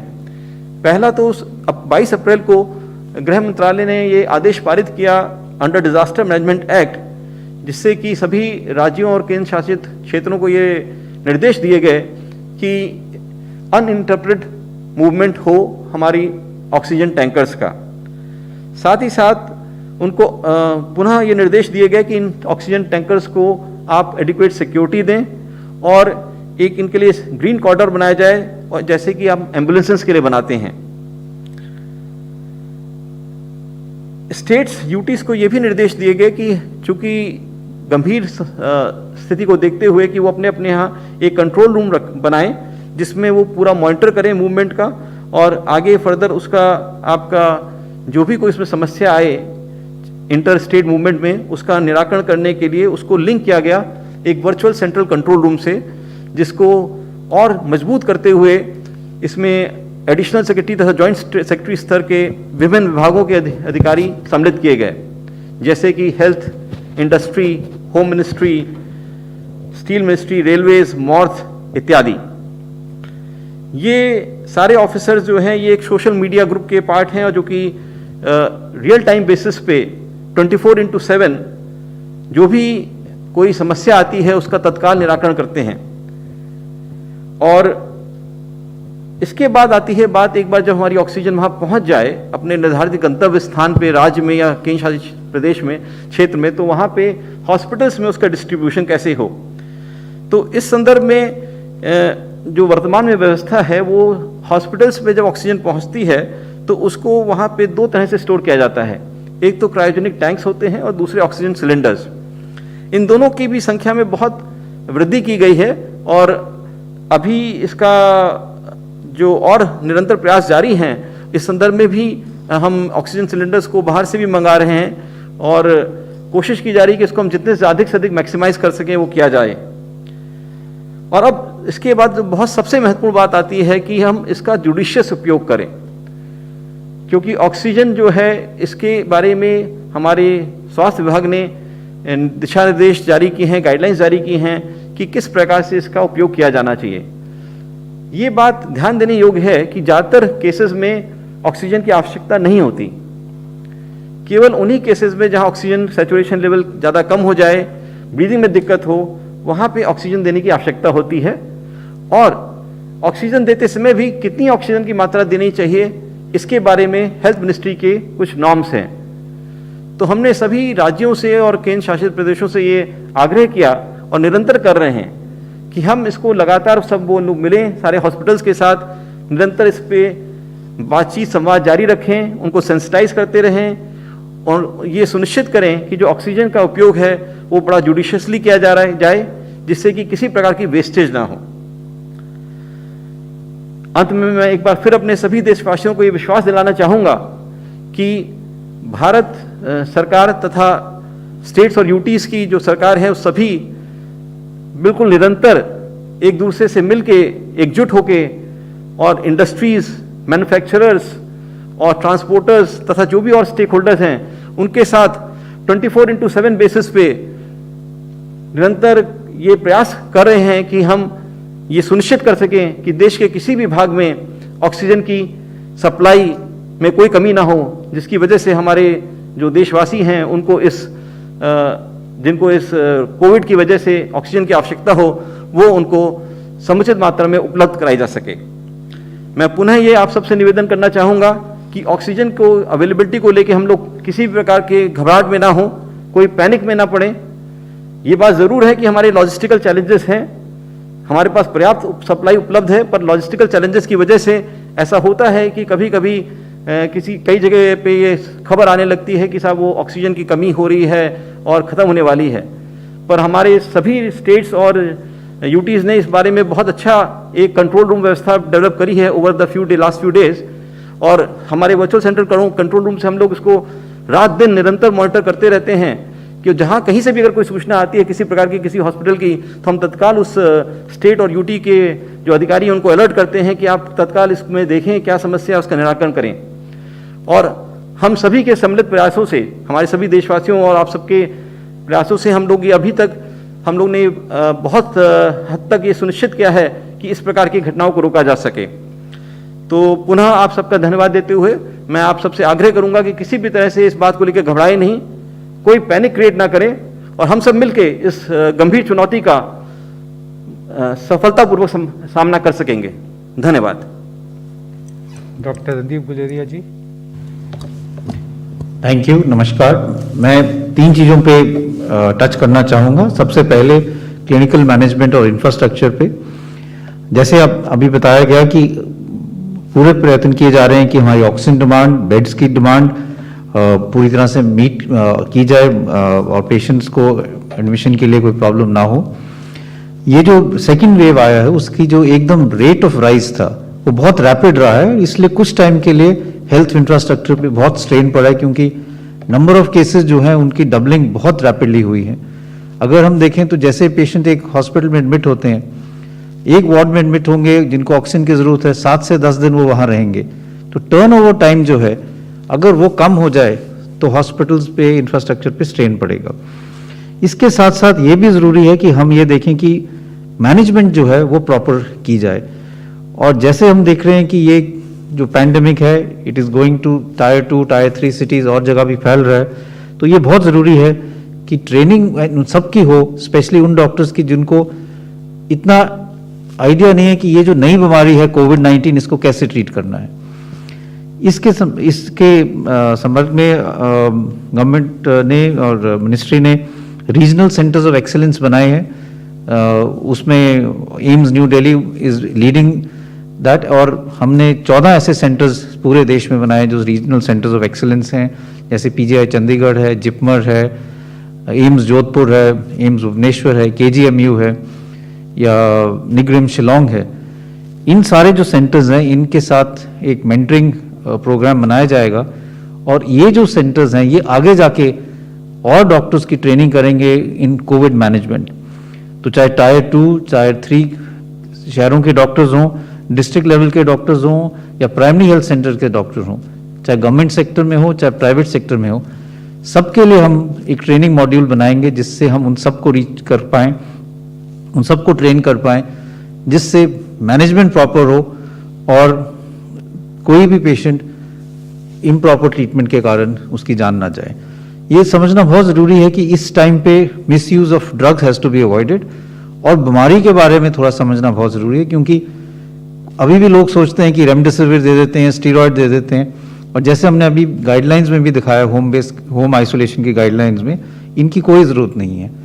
ये समझना बहुत ज़रूरी है कि कोविड-19 जो है, हम ये कह सकते हैं ये एक बाईफेजिक डिजीज़ है, उसके 2 फेजेस होते हैं।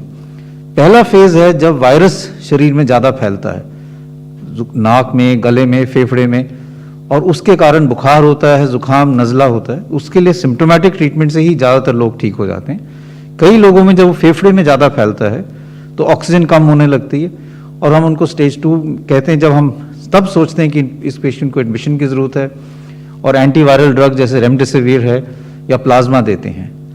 दूसरा फेज़ है जब वायरस इतना नहीं रहता है लेकिन बॉडी का जो इम्यून सिस्टम है वो डिसरेगुलेट हो जाता है, वो ठीक से काम नहीं कर पाता और इम्यून सिस्टम के कारण बॉडी में इन्फ्लेमेशन ज़्यादा हो जाती है। तब स्टेरॉइड्स का रोल है और ड्रग्स का रोल है। अगर स्टेरॉइड्स हम पहले फेज में दे दें जब वायरस रेप्लिकेट कर रहा है तो फिर वो नुकसान ज़्यादा कर सकता है, क्योंकि वो वायरल रेप्लिकेशन को और प्रमोट कर सकता है, वायरस और ज़्यादा रेप्लिकेट कर सकता है। तो इसलिए मैनेजमेंट गाइडलाइंस और मिसयूज को अवॉइड करने के, ड्रग मिसयूज को अवॉइड करने के लिए ये रीजनल सेंटर्स ऑफ एक्सीलेंस बनाए गए हैं और ये हम कोशिश करेंगे कि हर एक डॉक्टर, चाहे वो रूरल एरिया में हो, उस तक ये जो मैनेजमेंट गाइडलाइंस हैं ये पहुंच पाए कि होम आइसोलेशन कैसे करना है, किस तरह से पेशेंट्स की मॉनिटरिंग करनी है और क्या ट्रीटमेंट किस फेज में देने की ज़रूरत है। साथ साथ गवर्नमेंट ऑफ इंडिया ने बच्चों में मैनेजमेंट गाइडलाइंस भी अब रिलीज़ की हैं, क्योंकि हमने ये देखा है कि यंगर एज ग्रुप में भी काफ़ी ज़्यादा कोविड के केसेस आ रहे हैं। उनमें कैसे मैनेज करना चाहिए, कौन से ड्रग्स बच्चों में सेफ है, कौन से अवॉइड करने चाहिए और कैसे उस उम्र के कोविड पॉजिटिव पेशेंट्स को ट्रीट करना चाहिए, उसकी भी गाइडलाइंस रिलीज़ की गई हैं। और होम आइसोलेशन की तो ऑलरेडी बात कर दी गई है कि हम होम आइसोलेशन गाइडलाइंस भी गवर्नमेंट ने रिलीज़ की हैं। इसके साथ साथ दूसरी चीज़ जो मैं ये कहना चाहूँगा कि केसेस, हॉस्पिटल का इंफ्रास्ट्रक्चर तो बढ़ रहा है लेकिन साथ साथ हमें अपने केसेस भी कम करने हैं। और जैसे श्री लव अग्रवाल ने कहा कि हमें कोविड अप्रोप्रिएट बिहेवियर बहुत एग्रेसिवली निभाने की ज़रूरत है। मैं तो ये कहूँगा कि हमें एक मूवमेंट शुरू करना चाहिए, एक अभियान शुरू करना चाहिए, ब्रेक द चेन मूवमेंट, कि हमें ये जो चेन ऑफ ट्रांसमिशन है उसको तोड़ना है, ह्यूमन टू ह्यूमन स्प्रेड को तोड़ना है। और इसलिए जब भी हम बाहर जाएं मास्क लगाना बहुत ज़रूरी है। कुछ मास्क अपने साथ लेके जाएं और अगर हम ये देखें कि किसी ने आसपास मास्क नहीं लगाया हुआ है तो उसको एक मास्क भेंट कर दें कि आप प्लीज़ मास्क डाल लीजिए, ये हमारे और सबके लिए फ़ायदेमंद रहेगा। अगर कहीं पर भी भीड़ इकट्ठी हो तो वहाँ जाके हम लोगों से रिक्वेस्ट करें, विनती करें कि प्लीज़ आप भीड़ ना बनाएं, इससे ये वायरस फैलेगा। तो ये हमें एक मूवमेंट करने की ज़रूरत है। अगर हमें बाहर जाने की ज़रूरत नहीं है तो घर में रहें, नॉन एसेंशियल ट्रैवल एकदम अवॉइड करें। ऐसी अगर हम चीज़ें करेंगे और ये अभियान करेंगे कि हम आप खुद भी करें और देखें कि हमारे पड़ोस में, हमारे सोसाइटी में, हमारी लोकेलिटी में सब लोग ये कर रहे हैं, तो इस वायरस को फैलने से हम रोक पाएंगे और अपने केसेस कम कर पाएंगे। क्योंकि हेल्थ इंफ्रास्ट्रक्चर एक लिमिट तक काम कर सकता है, लेकिन अगर केसेस ऐसे ही बढ़ते रहे तो ये एक बहुत चैलेंजिंग सिचुएशन हो जाएगी। इसलिए अगर हम सब इकट्ठे मिलके एक ब्रेक द चेन मूवमेंट शुरू करें तो मेरा ये मानना है कि हम ये जो वायरस को जो फैल रहा है, ह्यूमन टू ह्यूमन जो स्प्रेड है, इसको हम रोक पाएंगे। तीसरी चीज़ जो एंड में मैं ये कहना चाहूँगा वो वैक्सीन के बारे में है। दो चीज़ें हैं। कुछ लोग ये कहते हैं कि मुझे कोविड हो गया, अब मैं वैक्सीन कब लगा सकता हूँ। इसमें जो हमारी गाइडलाइंस है गवर्नमेंट ऑफ इंडिया की, वो कहते हैं कि जब आप बिल्कुल ठीक हो जाएं तो कम से कम 2 हफ्ते वेट करना चाहिए। मेजॉरिटी ऑफ डॉक्टर्स ये कहेंगे कि 4 से 6 हफ्ते के अंदर आप लगा लीजिए, जब तक आपको पूरे लक्षण आपके ठीक हो जाते हैं। तो आपको कोविड से जब आप रिकवर कर जाएं तो वैक्सीन लगाना ज़रूरी है। ऐसा नहीं है कि अगर आपको कोविड हो गया तो फिर से नहीं हो सकता और वैक्सीन की कोई ज़रूरत नहीं है। दूसरी बात यह है कि अगर किसी कारणवश आप दूसरा डोज नहीं लगा पा रहे हैं और डोज डिले हो रहा है तो आपको घबराने की ज़रूरत नहीं है। अगर कुछ दिन, कुछ हफ्ते आपका सेकेंड डोज डिले हो जाता है तो इसका ये मतलब नहीं कि वैक्सीन इनफेक्टिव है। वैक्सीन तब भी असरदार रहेगी और उससे इम्यूनिटी आपको तब भी मिलेगी। इसलिए दूसरा डोज लगाना ज़रूरी है। अगर कुछ दिन आगे पीछे डिले हो जाता है, कुछ हफ्ते आगे पीछे डिले हो जाता है, उससे कोई फ़र्क नहीं पड़ता। उससे लगाने के बाद भी आपका इम्यून सिस्टम जो है वो उसको बूस्टर इफेक्ट देगा और वैक्सीन की एफिकेसी रहेगी। तो इसलिए वैक्सीन ज़रूर लगाएं, ब्रेक द चेन मूवमेंट शुरू करें और मिसयूज़ ऑफ ड्रग्स जो है, चाहे वो ऑक्सीजन की बात हो, चाहे रेमडेसिविर की बात हो, चाहे स्टीरॉयड्स की बात हो, उसको हम बिल्कुल मिसयूज़ ना करें, क्योंकि उससे नुकसान ज़्यादा है, फ़ायदा कम है। Thank you. We'll now take a few questions. Please go ahead.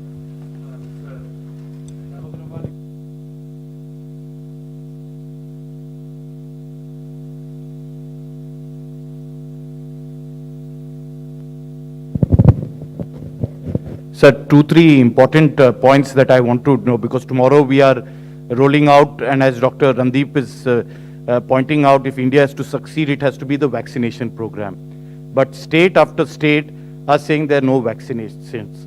And really, those who are already rolled in, they are not able to do it. So there's complete unsurety in terms of how it's going to roll out. So if you could please clarify for the rest of the country, because everybody is worried, how is it going to? Because in the light of today's Supreme Court saying we want a national immunization policy to carry on. These are the observations that they've made, but they have come down severely on what your triple policy. The second most important is you were talking about, which Dr. Randeep was talking about, medicines, and even you were saying protocol to give. Many of those life-saving drugs that you're talking about, be it Buticon or anything, they're not available in the market, even if for home isolation. So where do they get it?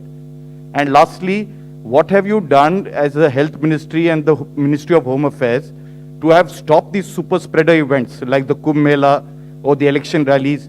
Did you do it? Now they all are saying do a national movement. What was done earlier? Why did you allow this situation to go out of hand? देखिए, जैसे मैंने इससे पहले भी आपको vaccination के विषय में बताया था, तो अगर आप देखें अब तक 15 करोड़ वैक्सीनेशन डोजेस देश में दी जा चुकी हैं। यह सेंट्रल गवर्नमेंट ने फ्री स्टेट के साथ कोलैबोरेट करके स्टेट्स को प्रोवाइड करके दी हैं। फेज़ 3 में जब हम आ रहे हैं तो फेज़ 1 और फेज़ 2 में हमारा एफर्ट जो मेनली रहा है, जो कि एक साइंस की दृष्टि से भी क्लियर होता है, वह ये होता है कि 45 प्लस एज के लोग, because they are more vulnerable, health care workers और फ्रंटलाइन वर्कर्स, उसको गवर्नमेंट ऑफ इंडिया अभी भी कवर कर रही है, फ्री में ही देश को प्रोवाइड की जा रही है एडिशनैलिटी के रूप में। साथ में कंसिडरिंग द फैक्ट कि इन फ्यूचर ऑल्सो और वैक्सीन भी अवेलेबल होंगी, कंसिडरिंग ऑल्सो द फैक्ट कि हम वैक्सीन का जो अवेलेबल प्रोडक्शन है उसको बढ़ाने पर भी काम कर रहे हैं। इन सारी चीज़ों को दृष्टि में लेते हुए एक फेज़ 3 के रूप में हमने कहा है कि जो स्टेट्स, जो प्राइवेट सेक्टर या प्राइवेट हॉस्पिटल्स और एडिशनल वैक्सीन लेके उसको स्टार्ट करके additional in addition to priority group, जो priority group already Government of India free cover करेगी, अगर आप उसे कवर करते हैं तो that is also allowed. Having said that, जैसे आपने कहा है, तो ऑलरेडी गवर्नमेंट, जो स्टेट गवर्नमेंट्स हैं, वह सारी की सारी गवर्नमेंट्स वैक्सीन मैन्युफैक्चरर से भी कोऑर्डिनेट कर रही हैं। गवर्नमेंट ऑफ इंडिया उनको रिक्वायर्ड सपोर्ट भी प्रोवाइड कर रही है। कल ही पूरे डिटेल एक वीडियो कॉन्फ्रेंस हर स्टेट के साथ की गई, उससे पहले भी almost on a daily basis पिछले कुछ दिनों से की जा रही है, जिसका एक ही पर्पज़ है कि स्टेट्स को कैसे ओरिएंट किया जाए कि वह इस एडिशनैलिटी का इस्तेमाल करके वाइडर सेट ऑफ पॉपुलेशन को कवर कर सके। तो जैसे कि हमने इंस्ट्रक्शंस या गाइडेंस टूल जो हमने जारी किए हैं, जो हम स्टेट को हैंड होल्ड कर रहे हैं, हमें लगता है कि कल से वैक्सीनेशन प्रोग्राम जैसे कि डिज़ाइन किया गया वैसे ही शुरू होगा। और धीरे धीरे, जैसे अगर आप देखें 16 जनवरी को जब देश में वैक्सीनेशन लॉन्च किया गया तो लिमिटेड सेंटर्स थे, धीरे धीरे वो सेंटर्स बढ़ते रहे। तो इसी तरीके से यह प्रोग्राम भी धीरे धीरे स्टेबलाइज हो जाएगा in coordination between private sector, in coordination between state and the vaccine manufacturers. दूसरा विषय जो आपने पूछा था लाइफ सेविंग ड्रग्स, तो सबसे इम्पॉर्टेंट विषय जो हम आपसे फिर से रिक्वेस्ट करना चाहेंगे कि अगर आप देखें कि जो भी ड्रग्स हमने क्लिनिकल प्रोटोकॉल, जो डॉक्टर साहब ने भी एक्सप्लेन किया है, जो ड्रग्स हमने होम आइसोलेशन में बताई हैं, वो सारी ड्रग्स आज आइवरमेक्टिन है, वह अवेलेबल है। ठीक है, अगर आपको लगता है कि कहीं पर वह अवेलेबल नहीं है तो काइंडली हमें बताइए, we will work with states, we will ensure कि they are made available. But ivermectin is a very easily and already regularly available medicine in the country. इसी तरीके से जो और वैक्सीन जितने भी हमारी ड्रग्स हैं, दो तरीके से इसको हमें समझना पड़ेगा कि एक तो for everything solution is not remdesivir and tocilizumab, दूसरा जो हमें समझना पड़ेगा रेमडेसिविर एंड टोसिलिजुमैब के भी ऑल्टरनेट्स हैं which are widely available, which are also cheaper than the present medicine being talked about. तो एक तो यह है क्लिनिकल मैनेजमेंट प्रोटोकॉल की wider understanding at the field level will help us, facilitate us. दूसरा चीज जो होगी साथ में, जो फिर भी ये इन्वेस्टिगेशनल ड्रग्स है, इनको हम कैसे बढ़ावा दें। तो मैं इन शॉर्ट आपकी दृष्टि में यही लाना चाहूँगा कि अगर आप देखें कि जितना प्रोडक्शन रेमडेसिविर का इससे पहले होता था, अब उसका 4 या 5 गुना प्रोडक्शन कर दिया गया है। साथ ही इंपोर्ट से रिलेटेड कार्यवाही भी शुरू कर दी गई है। तो जो पूरा एफर्ट है देश का वह यही है कि जो भी हम ड्रग चाहिए, पहली तो हमारा एफर्ट हो कि वह सस्ती या ऑल्टरनेट ड्रग्स के रूप में जो इक्वली इफेक्टिव वो अवेलेबल रहे। दूसरा, हम क्लिनिकल मैनेजमेंट प्रोटोकॉल का प्रॉपर इंप्लीमेंटेशन फील्ड में देखें। I will give you one example which will highlight the sense of urgency we need to discuss about it. हमारी एक टीम जो एक पर्टिकुलर हॉस्पिटल के इंस्पेक्शन के लिए गई, उसने टीम ने पाया कि सेम टाइम पर पेशेंट को टोसिलिजुमैब, रेमडेसिविर और प्लाज्मा तीनों एक साथ दे दिए गए। तो जो हम आपके द्वारा रिक्वेस्ट करना चाहेंगे कि जरूरी है कि हर मेडिसिन का एक फेज होता है, एक टाइम होता है जब वो मेडिसिन दी जाए। अगर हम उसको प्रोसेस को फॉलो करेंगे तभी हम उस सिचुएशन से उस पेशेंट को बचा पाएंगे। कई बार पैनिक या non follow up protocol can actually be harmful to a patient. तो in short I would like to submit to you, request you primary the fact कि alternate medicine are available, new existing medicine which are being talked about also, उनका production भी बढ़ाया जा रहा है, इन सब पर काम हो रहा है। साथ ही क्लिनिकल मैनेजमेंट का जो एक सेंटर ऑफ एक्सीलेंस का जो इनिशिएटिव डॉक्टर रणदीप गुलेरिया साहब ने बताया है, जिसके थ्रू हम ये चाह रहे हैं कि देश का हर डॉक्टर समझे, लेट अस डीमिस्टिफाई ये जो कई बार पर्टिकुलर टीयर 2, टीयर 3 टाउन्स में ये जो भय का वातावरण फैला है, इसको कैसे हम कम करें, इसके लिए भी एक क्लिनिकल मैनेजमेंट प्रोटोकॉल की एक डिटेल्ड एक्सरसाइज हम लोग कर रहे हैं। तीसरा विषय, जैसे आपने बताया, एक सबसे इंपॉर्टेंट कंपोनेंट जो हमें समझना पड़ेगा कि हमें, जैसे डॉक्टर साहब ने कहा है कि break the chain of transmission, हम शुरू से कहते रहे हैं कि आप कुछ भी अगर करें तो काइंडली प्रोसेस को फॉलो करें। प्रोसेस बड़े सिंपल हैं, सोशल वैक्सीन, 2 गज की दूरी, use of mask, hand hygiene, support it with clinical management, link it with vaccination. This is the broad strategy जिस पर कि देश काम कर रहा है और उस पर काम करने की कंटिन्यूड बेसिस पर जरूरत है। तीसरी चीज हमें ये समझनी पड़ेगी, जैसे कि मैंने आपको अभी इस प्रेजेंटेशन के रूप में भी दिखाया, कि हमें वायरस की इस देश की ट्रेजेक्टरी को समझना पड़ेगा। अगर आप देखें वायरस की ट्रेजेक्टरी ने कैसे मूव किया है, वायरस की trajectory Maharashtra, Punjab, Chhattisgarh, Kerala, Madhya Pradesh, now UP, इस तरह से मूव कर रही है and now wider spread across the country. तो इसके लिए जरूरी है कि हम इस वायरस की ट्रेजेक्टरी को समझते हुए ये समझें कि आज पूरे देश में जरूरत है कि जहां जहां पर भी इन्फेक्शन फैला है हम उस पर काम करें। 104